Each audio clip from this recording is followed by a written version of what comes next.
Hello everyone and welcome to my Adobe After Effects tutorial. My name is TJ Style and in today's video I'm going to show you how can you work with optical flares when you are inside Adobe After Effects. So I'm going to show you at where are they used, like some good ideas I'm going to give you on where you can use them. Then I'm going to show you how to use them, and I'm going to talk about the full new window that comes out when you apply the optical flare to a basic layer. Okay, so let's get started. Open After Effects, create a new composition. I'm going to work with 720p HD composition. Then yeah, we are going to use a text layer, so Control Shift Alt T. And I was actually working with an outro scene that was used in a movie, namely Blade 3. I just saw that movie, it was amazing. And what I have created was, it was not perfect, but it was something similar to it. So I was just working on that, and I wanted to show you all how to do that because it was really cool. So before getting that started, I was like, I think I should make a tutorial for optical flares. So here it is. Reduce the quality down. Now, whenever you're working with optical flares, it's always a good idea to apply them to a new layer. So Control Y, and always keep the color of the layer black. Okay. And once that's done, hit OK. Go to Effects and Presets, and there's going to be a full new folder called Video Copilot if you have purchased optical flares. And then open that down, take optical flares, take it and drop it onto the new solid. And one small window should come up, saying optical flares or something. Now it didn't come up for me because I have been working with flares for some time. It may come up for you. And this is the really good flare that has been that gets applied, by the default settings. If you want to do some kind of editing to it, you can just select the flare from Effects and Controls and click on Options over here. And right now I'm using CS6, but I've worked with this plugin in CS5, 5.5, and of course CS6. So it's going to be pretty much the same thing. All right, you don't need to worry about that. So go ahead and click on Options, and this new dialog box will pop up. And this is the place where you can do all sorts of editing to your flare. You can create your own flare. You can take a look at all the awesome presets that are given to you. And you can basically do everything right over here. So the first step that I always like to do, and frankly, I don't really like this default setting, for this flare. I really don't like it. It was small dot and all these strokes coming out. That's not my style. So I'm going to hit clear all, and it's going to ask you yes or no. Okay, of course, hit yes. And I think by default you're going to be in lens object. I don't know why was I in preset browser. I think by default you're going to be in lens object. And this is like if you click on lens object, below over here are going to be all the different kind of things that make up a lens flare. So for example, we have the glow, that's the basic component. Then we can add in say a ring, actually not the ring. And on the left hand side you can see the stack. This is a place where everything is getting collected, so you can remove the ring if you want to. We can add in some lens orbs, and this is actually a pretty good component. I use this a lot when I'm working with some things. You can add spike ball, you can add all those kind of things, and you can remove them from the stack order like this by just clicking the X icon. Or if you want to see how does the effect look without a particular component, then you just hit solo, and that will that will just solo the particular component.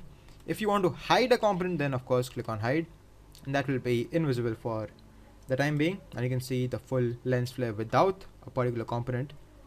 So those are some basic ways. You can save your preset if you want to, but I'm not gonna save because there's nothing over there. Then we have the preset browser over here, and there are all sorts of presets available. Motion graphics, let's take a look at that.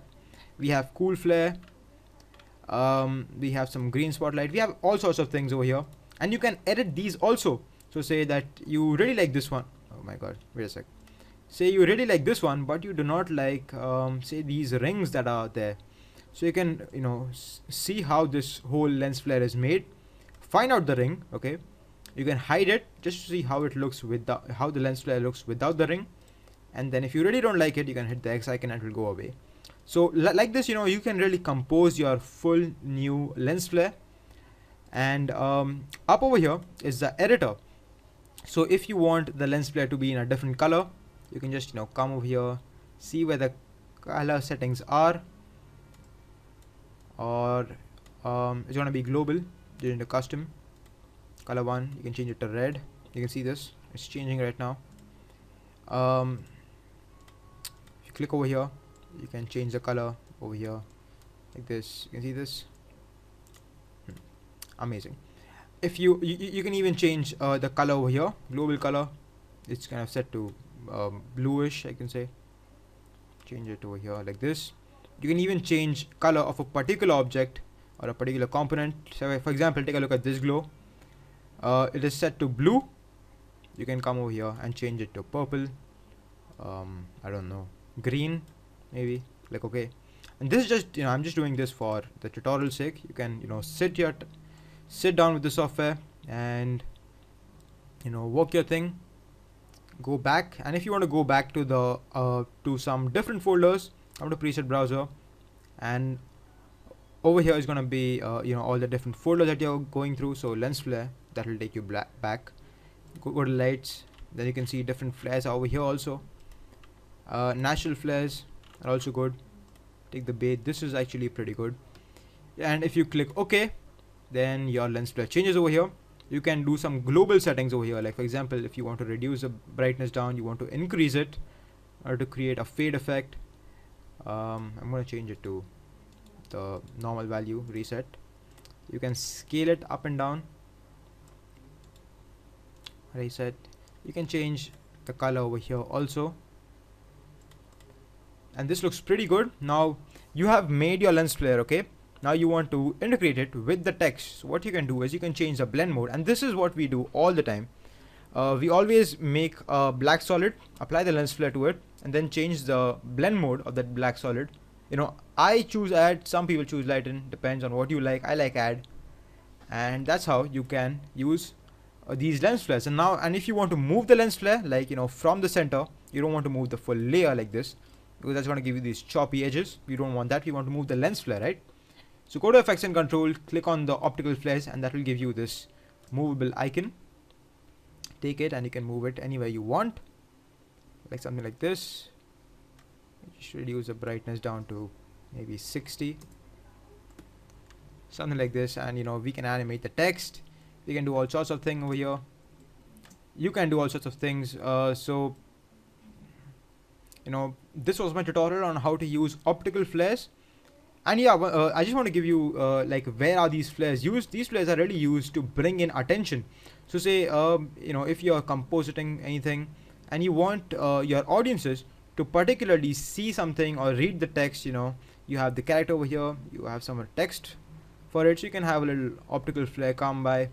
You can create really nice lower thirds with this thing. You can do all sorts of things. So this was my tutorial on how to use optical flares in Adobe After Effects. Thank you for watching, and I will see you all in my next video. Please subscribe to this channel, and please show me some support by liking my Facebook page. The link is gonna be in the description. Thank you for watching this video. I will see you all in my next video. Thank you.